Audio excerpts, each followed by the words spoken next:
आदाब, इस्तकबाल है। मैं हूं आपके साथ अबू हुरैरा और आप देख रहे हैं खास प्रोग्राम कहकर ही मानेंगे।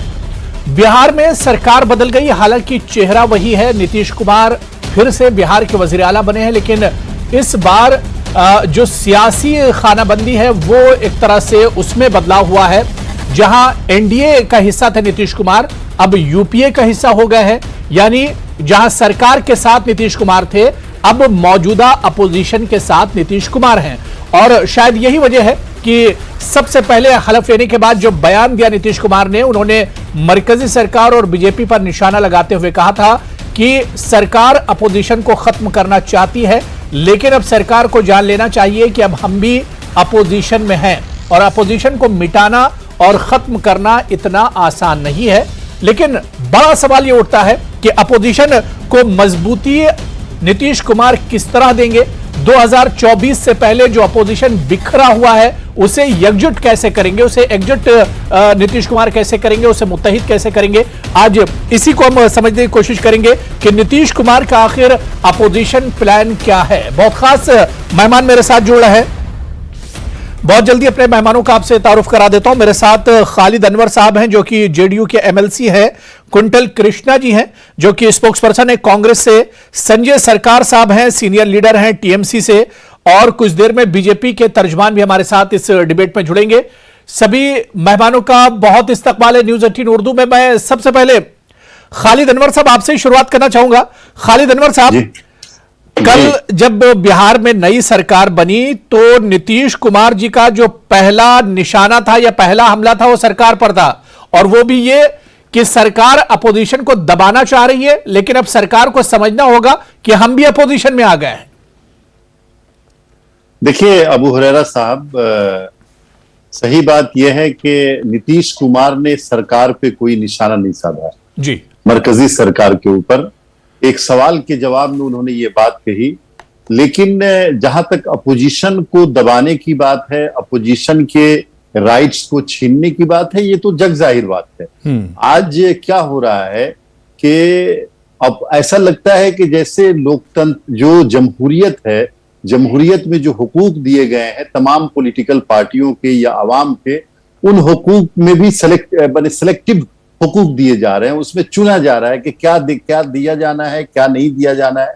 तो ये तो ठीक नहीं है। नीतीश कुमार जी चूंकि एक सोशलिस्ट लीडर हैं और एक ऐसी जमीन से ताल्लुक रखते हैं जिस जमीन ने बड़े बड़े इनकलाब पैदा किए हैं, ये बिहार की जमीन है। बिहार की जमीन ने ही भारत में बड़े बड़े इनकलाब, जब भी भारत में कोई आपत्ति आई है तो बिहार के लोगों ने खड़े होकर के हिंदुस्तान को, मुल्क को उस आपत्ति से निजात दिलाने की कोशिश की है। आज अगर हम लोग ये महसूस कर रहे हैं, अपोजिशन अगर ये महसूस कर रहा है कि मरकज में बैठी हुई सरकार अपनी पॉलिसियों के जरिया जमहूरी हुकूक को खत्म करना चाहती है, तो सरकार को इस पे सो मोटो लेना चाहिए। मरकज में बैठे हुए लोगों को सो मोटो लेना चाहिए कि जिस जमहूरी तरीके से आप चुन करके इस गद्दी तक पहुंचे हैं, इस कुर्सी तक पहुंचे हैं, क्या उस जमहूरियत के जीने को आप खत्म कर देना चाहते हैं या बाकी रखना चाहते हैं? क्या वो इदारे जो जमहूरियत के लिए सुतून की हैसियत से रखते हैं, उन इदारों को खत्म कर देना चाहते हैं? क्या जो मुल्क का फेडरल सिस्टम है, जो विफाकी ढांचा है मुल्क का, क्या उसको रखा जाएगा या खत्म कर दिया जाएगा? देखिए, हुकूमत कोई शख्स नहीं चलाता है, इंस्टीट्यूशन चलाया करते हैं, और इंस्टीट्यूशंस पे अगर हमला होगा तो हर आदमी उसके खिलाफ आवाज उठाएगा। बताइए क्या यानी ये जमहूरियत में मैं ये समझता हूं कि एक बहुत ही गलत हुआ, एक तमाशा हुआ कि महाराष्ट्र की चुनी हुई सरकार को आप सबको आप लेकर के चले जाते गुवाहाटी, फिर दूसरी सरकार बनाते। ये सब सही नहीं है भाई। आपके पास इतनी सरकारें, इतनी रियासतों में सरकारें, लोगों ने चुन करके भेजा है। आप दुनिया की सबसे बड़ी पॉलिटिकल पार्टी हैं और आपके पास सब कुछ है। यानी इस मुल्क के अवाम ने भारतीय जनता पार्टी को क्या नहीं दिया है? सब कुछ दिया है। अगर वही अवाम कोई रियासती सरकार को चुन करके लाती है, उसको आप चाहते हैं कि हम गसब कर ले। मध्य प्रदेश में आपने एक चुनी हुई सरकार को पलट दिया, कर्नाटका में चुनी हुई सरकार को पलट दिया, राजस्थान में भी आपने इस तरह की कोशिश की, महाराष्ट्र में यही कोशिश की, फिर बिहार में कोशिश कर रहे थे। तो देखिए, ये भारत के लोग बहुत ही जमहूरी हैं और खास तौर से बिहार ये जमहूरियत की जननी कहा जाता है बिहार को, जहां 5,000 साल पहले जमहूरियत थी, वहां के लोग कैसे इन चीजों को बर्दाश्त करते। तो अगर नीतीश कुमार जी को ये लगा है, हमारी पार्टी को ये लगा है कि मुल्क में जमहूरियत के इस्तेहकाम के लिए जरूरी है कि मौजूदा एनडीए के ढांचे से हम बाहर निकलें और एक ऐसी सरकार बनाएं जो सरकार अवाम के उमंगों की सरकार हो, जिस सरकार के बारे में मुल्क के लोग, बिहार के लोग ये तस्वुर करें कि उनकी सरकार है, और ये तस्वुर करें कि नीतीश कुमार ने एक तरह से पहले ही भाप लिया कि कुछ गड़बड़ होने वाला है और अगर आगे इसी तरह से बने रहे तो हो सकता है कि जेडीयू में एक टूट पड़ सकती है। मैं जो बातें आपने खालिद अनवर साहब कही है, इस पर हम बीजेपी के तर्जुमान हमारे साथ जुड़ेंगे तो उनसे भी हम सवाल करेंगे। मैं कुंटल कृष्णा जी आपके पास आना चाहूंगा। कृष्णा जी, सर मेरी आवाज आ रही है आप तक? जी सर, साहब, नीतीश कुमार अभी कल तक अगर हम बात करें तो एनडीए का हिस्सा थे, अब एक तरह से यूपीए में ये अपोजिशन का हिस्सा हो गए। जो बात नीतीश कुमार ने कही है, क्या आपको लगता है कि 2024 से पहले नीतीश कुमार का इस तरफ आना अपोजिशन को एक बड़ी मजबूती मिलेगी इससे? अबू रेजा साहब, एक बार मैं पूरे एहतराम से आपके इस शो पे कहना चाहता हूं जी कि नीतीश कुमार न सिर्फ सूबे बिहार में एक बड़ा सियासी चेहरा है, बल्कि वो पूरे मुल्क में एक बहुत बड़ा और ईमानदार सियासी चेहरा है। जब हम उनके साथ थे तब भी हम ये बात कह रहे हैं, और जब उनके खिलाफ थे तो भी हम लोग ये बात कहते थे। नीतीश कुमार जी जब हमारे खिलाफ थे, जब वो एनडीए के साथ थे, तब भी हम ये बात कहते थे कि साहब हमारी तो समझ में नहीं आ रहा है कि इतना बेहतर इंसान, जमहूरियत में इत्तेफाक रखने वाला इंसान किस तरीके से इन लोगों के साथ है। और आज जब नीतीश कुमार यूपीए के साथ हैं तो मैं आपको बेशक ये बात कह देता हूं कि पूरे मुल्क में हमें एक बड़ा चेहरा यूपीए के साथ है, एक ईमानदार चेहरा यूपीए के साथ है, और एक ऐसा चेहरा यूपीए के साथ है जिसको गवर्नेंस चलाने का पूरा एक्सपीरियंस है। तो नीतीश कुमार के हमारे साथ यूपीए के साथ आने से न सिर्फ बिहार में तरक्की होगी, अपितु पूरे मुल्क में अपोजिशन को ताकत मिलेगी। बिल्कुल। मैं संजय सरकार जी, यही सवाल आपसे भी है, क्योंकि जब अपोजिशन की मजबूती की बात होती है, अपोजिशन के एकजुट होने की और यूनिटी की बात होती है, तो उस वक्त हम देखते हैं कि अपोजिशन बिखरा हुआ नजर आता है। हालिया दिनों आप देखिए कि वाइस प्रेसिडेंट के जो चुनाव हुए उसमें देखिए, प्रेसिडेंशियल जो इलेक्शन हुए उसमें आप देखिए कि किस तरह से अपोजिशन एक तरह से बिखरा हुआ था। क्या आपको लग रहा है, क्योंकि ममता बनर्जी अपोजिशन का बहुत बड़ा चेहरा है, क्या आपको लगता है कि नीतीश कुमार जो दावा कर रहे हैं कि 2024 से पहले पूरे अपोजिशन को एक प्लेटफॉर्म पर लेकर आएंगे, क्या यह काम नीतीश कुमार के लिए आसान होगा? नीतीश कुमार जी जो काम किया है, न्यूटन को थर्ड लॉ का काम कर दिया। उसमें क्या बोल रहा है, for every action there is an equal and opposite reaction. उसको मतलब है, जो भारतीय जनता पार्टी इतना दिन जो खेल खेला है, उसको खेल का भी चाणक्य की तरफ से नीतीश कुमार वो खेल खेल दिए। और दूसरे नंबर बात आप बोल रहे हैं ना, एक चीज आपको बता रहे हैं, हम चाहते हैं तमाम विपक्ष जो है सब एकजुट हो जाए और एकजुट होकर मोदी को 24 को हटाने के लिए एक कट्टा होकर लड़ाई करें। देखिए, नीतीश कुमार जी एक वरिष्ठ नेता है, जेपी का मूवमेंट जो राजनीतिक करता है, एक वरिष्ठ नहीं, उसको एक अच्छे इंसान है, गुड गवर्नेंस है, और सबसे बड़ा बात है ईमानदार है और नॉलेज है काफी, और बिहार को जिस स्थिति से लेके जहां तक पहुंचाए हैं, ये महत्वपूर्ण भूमिका, बहुत बड़े महत्वपूर्ण भूमिका है। मैं एक छोटा नमूना बताने चाहते हैं आपको। नालंदा से राजगीर जाने में ट्रेन में आधा घंटा लगता है, वहां पर बाई रोड जाने से आपको 8 से 10 मिनट लगता है। इतना अच्छा रास्ता बना दिया, हकीकत में एमए मालिनी के गाल जैसे रास्ता होकर बनाए तो अच्छे। लेकिन दुख के बाद तक बीच में जब नीतीश कुमार जी चले गए थे, उस समय शायद कुछ हुआ था, उस कारण में नहीं हो, लेकिन अभी ऑपोजिशन की तरफ से एक बहुत बड़ा एक वोकल टॉनिक मिल गया है इकट्ठा होने के लिए। और अगर नीतीश कुमार जी, ममता जी और राहुल जी सब मिल के इकट्ठा होके, शरद पवार जी, केसीआर जी सब इकट्ठा होकर रास्ता में उतार के आते हैं, तो मैं समझता हूं सबसे बड़े जो अभी वक्त है, वो वक्त में बहुत कुछ हो सकता है। क्योंकि मेरे देश में जिस टाइप से घोटाला हुआ है, माउंट एवरेस्ट से भी ऊंचा घोटाला हुआ है। माउंट एवरेस्ट का उच्चता कितना, हाइट कितना बोलो ना, 29,002 फीट, उससे भी आसमान समान इस घोटाला। 29,80,000 करोड़ रुपया बैंक का लोन लेके बैठे हुए है अदानी। 1,45,000 करोड़ रुपया लोन लेके बैठे हुए ईडी तो वेस्ट बंगाल में है। नहीं, मैं बता रहा हूँ, देखिए संजय सरकार जी, देखिए ईडी सीबीआई हमको कुछ नहीं कर सकते हैं। मैं आपको हकीकत बता रहा है, बिहार और बंगाल मिला के 82 सीट है। हम एनडीए को 82 सीट में जीरो कर देंगे, 82 सीट में जीरो कर देंगे। मैं आपको दावा को सच कह रहा हूं, जीरो कर देंगे, जीरो। वहां से इसको हो गया। और रह गया साउथ में ना मिलेंगे, तमिलनाडु में इसको सीट मिलेंगे, ना मिलेंगे आपको, केरल में मिलेंगे, तेलंगाना में मिलेंगे, आंध्र में मिलेंगे, कहीं इसको सीट मिलने वाला नहीं है। और ये महाराष्ट्र में जो हुआ ना, आपको महाराष्ट्र में शिवसेना का जो वोट होता है, बाला साहेब ठाकरे को तस्वीर और सिंबल से वोट होता है, वो जो गया आपको जितना, मतलब G39 वाला, एक भी आदमी जीत नहीं पाएगा, जमानत जब्त हो जाएंगे। चलिए बिल्कुल, देखिए 2024 से पहले इसे दावा ही कहा जा सकता है। अभी बहुत दावे होंगे। मेरे साथ एक और खास मेहमान बीजेपी के स्पोक्स पर्सन राजीव पांडे साहब भी हमारे साथ जुड़ चुके हैं। राजीव पांडे जी, आपका भी बहुत इस्तकबाल है न्यूज़ 18 उर्दू में। राजीव पांडे जी, थोड़ा सा देरी से आप हमारे साथ जुड़े हैं, और जो पैनलिस्ट हमारे साथ जेडीयू से, कांग्रेस से और टीएमसी से जुड़े हैं, सबका यह मानना है कि नीतीश कुमार का एनडीए छोड़ना मतलब यूपी और अपोजिशन की मजबूती इससे बढ़ेगी।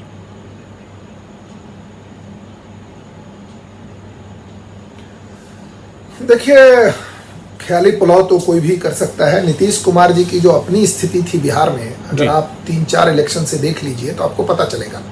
2010 में अपने उरूज पे थे, सबसे अपने पीक पे, जब बीजेपी का स्ट्राइक रेट करीब 95% था और उनका भी बहुत अच्छा था, 117 सीट जीते थे वो। उसके बाद उन्होंने पलटा मारा, वो चले गए अकेले लड़ने जी। तो लोकसभा में 2014 की क्या स्थिति आपको पता है, 2 सीट जीत पाए थे बिहार में और तीसरे पोजीशन पे थे मैक्सिमम सीट पे। फिर उनको लगा अकेले तो कुछ हो नहीं रहा है, तो उन्होंने फिर लालू जी का पकड़ लिया, क्योंकि लालू जी, जो भी आप कहिए, लालू प्रसाद यादव जी के पास वोट है वहां। तो फिर वो दोनों मिलकर के चुनाव लड़े, तो वो 72-73 सीट जीत पाए। फिर वो बीजेपी के साथ आए, तो हमने उनको 50% सीट दिया, सब उनको छोड़ करके, उसमें लगभग 16 सीट जीत गए 17 में वो। अभी जो चुनाव हुआ लास्ट में, उनकी वजह से अगर बीजेपी अकेले बिहार में लड़ी होती तो आज सत्ता में होती। तो उनका जो स्ट्राइक रेट था, बराबर सीटों पे चुनाव लड़े, भाजपा कहां 77 के पास है और वो 42 के पास रुक गए। जा रहा हूं जी। स्थिति है कि उनका पॉलिटिकल इरिलेवेंसी की तरफ जा रहे थे। बीच में मत बोलो भाई, हम बाद में आए हैं, हमारी बात सुन लो। मेरा बस एक तो ये बिहार की परिस्थिति। जहां तक महाराष्ट्र की बात कर रहे हैं, मैं तो महाराष्ट्र में मुंबई और दिल्ली मेरा रहना होता है। महाराष्ट्र की जो परिस्थिति है, ये तो, जब एक बात बताइए, अगर कोई आदमी सत्ता से बाहर जाना, ये सब लोग तो, एकनाथ शिंदे जी तो वहां भी मिनिस्टर थे ना, 8 लोग और मिनिस्टर थे। उनको ऐसा क्या लगा कि इस सरकार में रहते हुए, जो एमवीए की सरकार थी, जो घोर करप्ट सरकार थी, जिसके 2 कैबिनेट मिनिस्टर जेल में है, बेल नहीं हो पा रहा है। अबू जी, 2 जो उनके कैबिनेट मिनिस्टर है, एक नवाब मलिक और दूसरा देशमुख जी, बेल नहीं हो रहा है, जेल में है। तो सोचिए आप इस बारे में कि कोई व्यक्ति क्यों तो अपने सत्ता में रहने के बावजूद, यही तो इल्जाम है, छोड़ दी पार्टी। राजू पांडे, आगे लास्ट लाइन ठीक है, बात पूरी कर लीजिए। नहीं, इल्जाम छोड़िए, अपोजिशन का इल्जाम नहीं, खाली बैठ। अपोजिशन का इल्जाम जो है ना, देखिए, सारे चोरों की बारात निकलेगी। अभी आपने देखा उसके यहाँ, मुखर्जी के यहाँ, वो जो चटर्जी है, पार्थो चटर्जी, कैबिनेट मिनिस्टर, वो बोल रहे थे आपके बंगाल वाले स्पोक्स पर्सन टीएमसी के, इनको हम 82 सीट पे जीरो कर देंगे। गुंडे की बात भाषा बोल रहे थे, 82 सीट पे जीरो करेंगे। ये कह रहे 82 सीट पे जीरो। अरे आप बोले नहीं बीच में। मेरा एक कहना है, जनता को छोड़ दीजिए ना, जनता तय करेगी। सर हम जनता, देखिए, आप मेरी बात कंप्लीट होने दीजिए जरा प्लीज। संजय, 30 सेकंड। संजय सरकार जी, मैं एक करके आ रहा हूं। मैं जल्दी से, राजू पांडे जी बात पूरी कर लीजिए, उसके बाद मैं कृष्णा जी आपके पास भी आ रहा हूं और संजय जी आपके पास भी आ रहा हूं। जी, बस खत्म कर रहा हूं जी। मैं बात खत्म। मेरा कहना है ना कि अभी इनकी सरकार है वेस्ट बंगाल में, तो जो इनके हिसाब से करप्ट है उनको जेल में डाल दें। क्यों नहीं डालते भाई? इनका एक मुकुल रॉय था जो कहते थे बीजेपी में गया था अपनी चमड़ी बचाने के लिए, तो आज तो नहीं है, तो उनको पकड़ लो, मुकुल रॉय को जेल में भेजो। मुकुल रॉय को, तुम्हारा मिनिस्टर 60 करोड़ रुपया एक महिला मित्र के यहाँ मिलता है यार, शर्म आनी चाहिए। 60 करोड़ रुपया क्या है? ठीक है, बंगाल की जनता देख सरकार के जाने दो। लास्ट लाइन में एक बात कहना चाहता हूँ जी। 174 करोड़ 90 लाख रुपया बरामद हुआ। तुम्हारा जो अमित शाह है, उसको गर्लफ्रेंड को घर से 174 करोड़ 90 लाख रुपया बरामद हुआ। उसको बोलो, उसको क्यों नहीं बोलते? कौन सी बात कर रहे हैं? संजय क्या कह रहे हैं अबू जी? झूठ, अगर आपके पास कोई FIR हो, कोई रिकवरी सीजर हो तो मुझे बताइए। नहीं तो संजय सरकार जी से बताइए, संजय सरकार जी बताएंगे। देश को पता है कि 174 करोड़। नहीं तो आपके चैनल को गलत बात करेंगे तो नहीं चलेगा ना। ये जो पार्थो चटर्जी के पास पैसा मिला है पूरी दुनिया ने देखा ना। ये कुछ भी अनसेंट बोल रहा है, गर्लफ्रेंड है कि नहीं? ये किसका क्या बोल रहा है? अगर इस तरीके की घटिया, मुझे एक बात बताइए, किसी कैसी नीचता वाली बात संजय सरकार जी, इस तरीके का झूठ बात आप या तो प्रूफ दिखाए। ठीक है संजय सरकार जी, देखिए अगर कोई प्रूफ है आपके पास मीडिया में संजय सरकार जी, ठीक है प्रूफ है तो दिखाए। चलिए ठीक है संजय सरकार जी, राजू पांडे प्रूफ मांग रहे हैं, राजू पांडे प्रूफ मांग रहे हैं। अगर कोई प्रूफ है तो आप सामने बात रखिए। अरे पूरा 174 करोड़ में पूजा सिंघल को पकड़ा, और इनका प्रूफ मैं अभी दिखा दूंगा। दिखाओ प्रूफ, एजेंसी का प्रूफ दिखाओ, प्रूफ दिखाओ। नहीं देखा आपने? आप तो पैदा होगा तो क्या करेंगे? तनीब होसन शेख जो आतंकी थे कश्मीर के लश्कर तैयबा को, वो आपको माइनॉरिटी सेल का लीडर थे कि नहीं? वो अमित शाह के साथ उसका तस्वीर क्यों तस्वीर है अमित शाह के साथ में? आदानी 29 लाख। चलिए ठीक है, अब देखिए डिबेट के बाहर चले जाइए। कृष्णा जी आप कुछ कहना चाहते हैं? कृष्णा जी नहीं, संजय जी बात हो गई, संजय बात हो गई, डिबेट के बाहर जाएंगे। देखिए बिहार से बाहर निकल रहे हैं तो गलत बात है। नहीं ठीक है, अब बात हो गई संजय जी, बात हो गई। कुंटल कृष्णा जी हम बोल रहे हैं इसको जब ये सरकार 24 में इसको सरकार ठीक है जाएंगे, ठीक है संजय जी बात हो गई, जेल में रहेंगे, बेल नहीं मिलेंगे। संजय जी बात हो गई, संजय जी बात हो गई, संजय सरकार जी बात हो गई। कुंटल जी आप शुरू कीजिए। छोड़ दिया कुंटल कृष्णा जी आप कुछ कहना चाहते हैं? जी आपका ऑडियो शायद म्यूट है कुंटल जी, जरा सा देख लीजिए, आपकी आवाज नहीं आ रही। हेलो जी अब कंटिन्यू कीजिए, आ रही आवाज आ रही। जी अबू साहब, मेरी एक गुजारिश है कि सियासी डिबेट की एक डिग्निटी होती है, और कोई भी यहाँ कोई भी, चाहे वो हमारे भाजपा के साथी हो या कोई और हो, उस डिग्निटी से नीचे न जाए। नहीं बिल्कुल सही कह रहे हैं।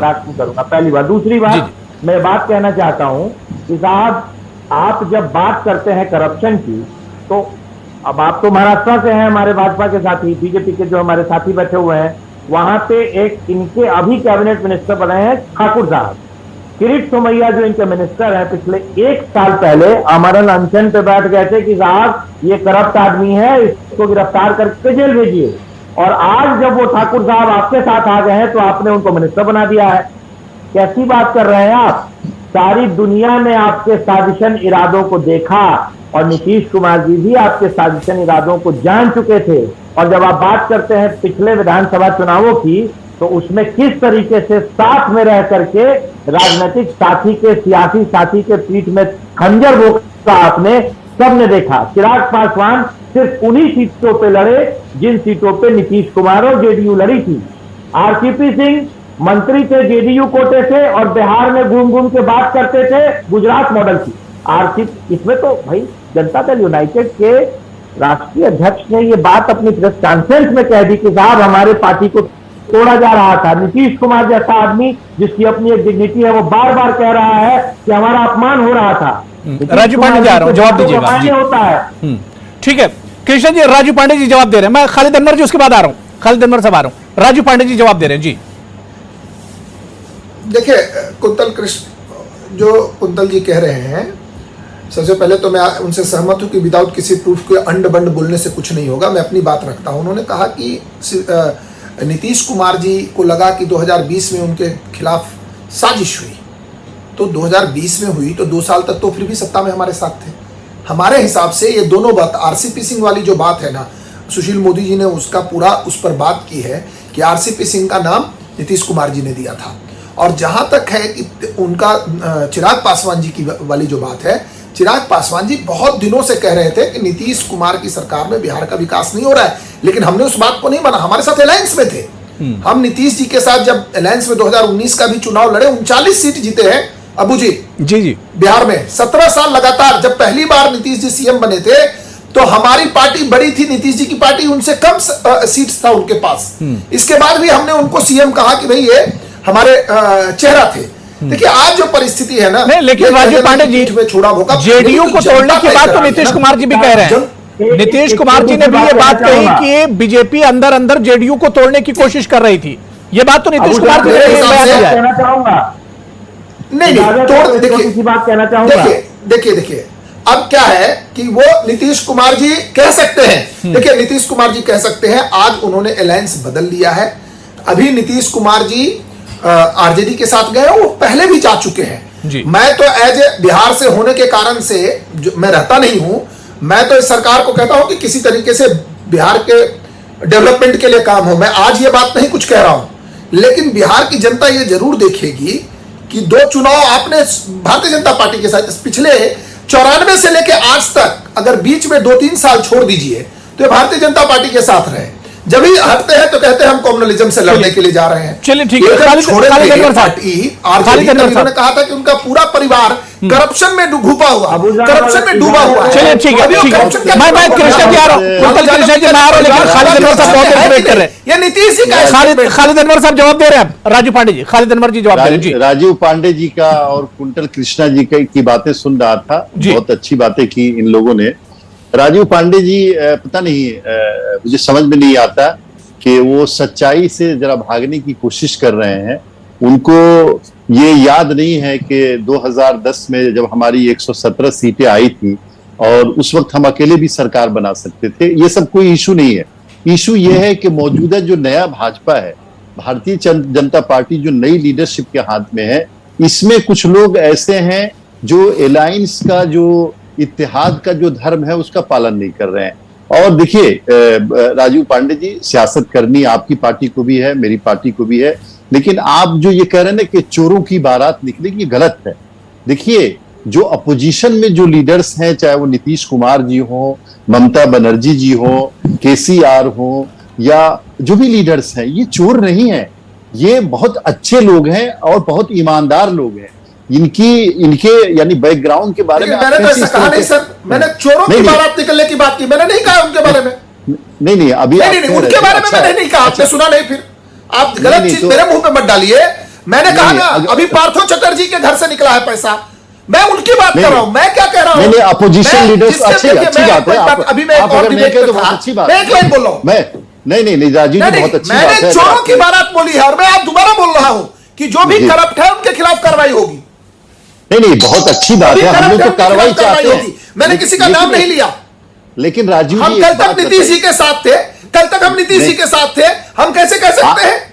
नहीं आपने जो आपने अच्छी बात कही कि आपने इसको विड्रॉ कर लिया, लेकिन आप एक बात जो सुशील मोदी जी की बात आप कह रहे हैं कि उन्होंने कहा कि वाइस प्रेसिडेंट, मैंने कहा ही नहीं, तो आप कह रहे हैं विड्रॉ कर लिया।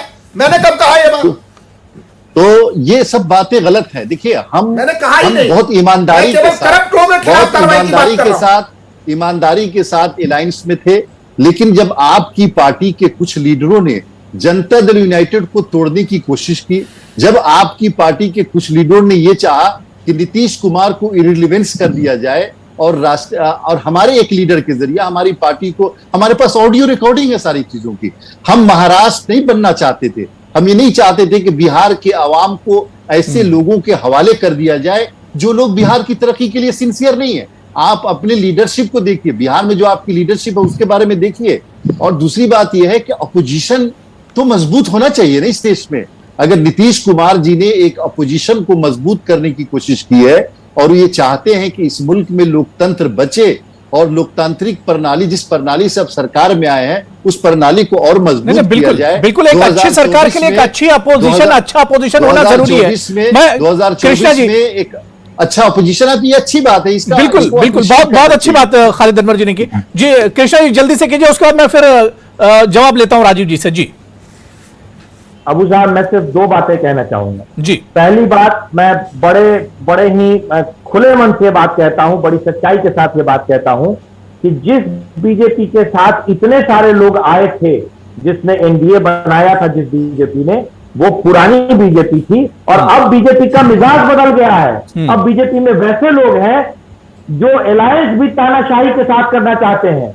बीजेपी में वैसे लोग हैं जो इसके राष्ट्रीय अध्यक्ष कुछ लोगों के इशारे पे संजय सरकार जी आ रहा हूं कि हम छोटे दलों को खत्म कर देना चाहते हैं। तो जब आप छोटे दलों, चलिए ठीक है, टाइम की कमी, संजय सरकार जी छोटा सा कमेंट, उसके बाद राजू पांडे जी आ रहा हूं।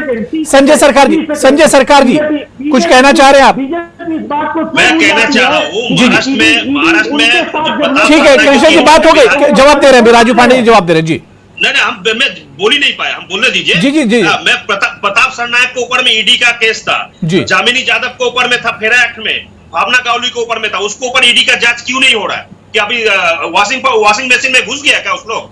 Bharatiya Janata party washing machine में, इन्हीं लोग को सरकार बदलने के लिए बोला था, तो इन्हीं लोग को था कि ईडी का केस क्यों नहीं? चलिए ठीक है, अब देखिए टाइम की कमी है, राजू पांडे जी सबका जवाब देंगे, तीनों लोगों का जवाब राजू पांडे जी को देना है। मैं थोड़ा सा टाइम देता हूं। राजू पांडे जी, एक अच्छी सरकार के लिए अच्छा अपोजिशन होना बहुत जरूरी है, उसी अच्छे अपोजिशन की बात कर रहे हैं नीतीश कुमार जी। बिल्कुल, मैं तो डेमोक्रेसी में कहता हूं अपोजिशन का रहना बहुत जरूरी है। नीतीश कुमार जी अब गए हैं, अभी तक उनके हिसाब से, विपक्ष के हिसाब से वो लीडरलेस थे, अब एनडीए से एक नेता ले जाकर के वो ला रहे हैं उनको। मैं कह रहा हूं कि वो चुनाव होगा तब देखा जाएगा, जनता तय करेगी। लेकिन एक बात जो एक भ्रम फैलाया जाता है कि भारतीय जनता पार्टी के राष्ट्रीय अध्यक्ष जी ने ऐसा कहा, उन्होंने क्या कहा उसको बाबू जी आप दोबारा चलाइए। उन्होंने कहा हम आइडियोलॉजी बेस्ड पार्टी है, हम जो आइडियोलॉजी बेस्ड पार्टी है, सीपीएम भी आइडियोलॉजी बेस्ड पार्टी है, सीपीआई भी आइडियोलॉजी बेस्ड पार्टी है, वो तो शिवसेना भी प्राइवेट लिमिटेड पार्टी है, शिवसेना भी आपके साथ है, उसकी भी आइडियोलॉजी, केवल लूटपाट चलता है। जो मैं क्या करूं, मेरी बात सुनिए ना, मैं क्या कह रहा हूं ना, उनकी भी हालत खराब हो रही है ना। जो भी प्राइवेट लिमिटेड पार्टी है, जैसे टीएमसी है वेस्ट बंगाल में, आप उनकी हालत देख लीजिए, आपके सामने मैं बता रहा हूं। लालू जो भी प्राइवेट लिमिटेड पार्टी और करप्ट पार्टी है, जो उन्होंने कहा, मैंने क्या कहा है, जो लोग करप्ट है उनकी बात मुझे नहीं पता, मैं थोड़ी ईडी हूं, मैं थोड़ी ईडी का अधिकारी हूं, मैं थोड़ी सीबीआई का अधिकारी हूं। मैं ठीक है राजू पांडे, आप देखिए मेरे पास बिल्कुल अब टाइम नहीं बचा है, मेरे पास नहीं, बिल्कुल देखिए अब टाइम नहीं बचा है। मजबूत अपोजिशन की बात हो रही, क्या नीतीश कुमार जी इस अपोजिशन को इकट्ठा कर पाएंगे, मजबूत कर पाएंगे, देखना बहुत अहम होगा। बहुत बहुत शुक्रिया, बड़ी अच्छी बातचीत हुई। राजू पांडे जी, संजय सरकार जी, खालिद अनवर साहब और कुंतल कृष्णा जी, सभी का बहुत बहुत शुक्रिया चर्चा में जोड़ने के लिए।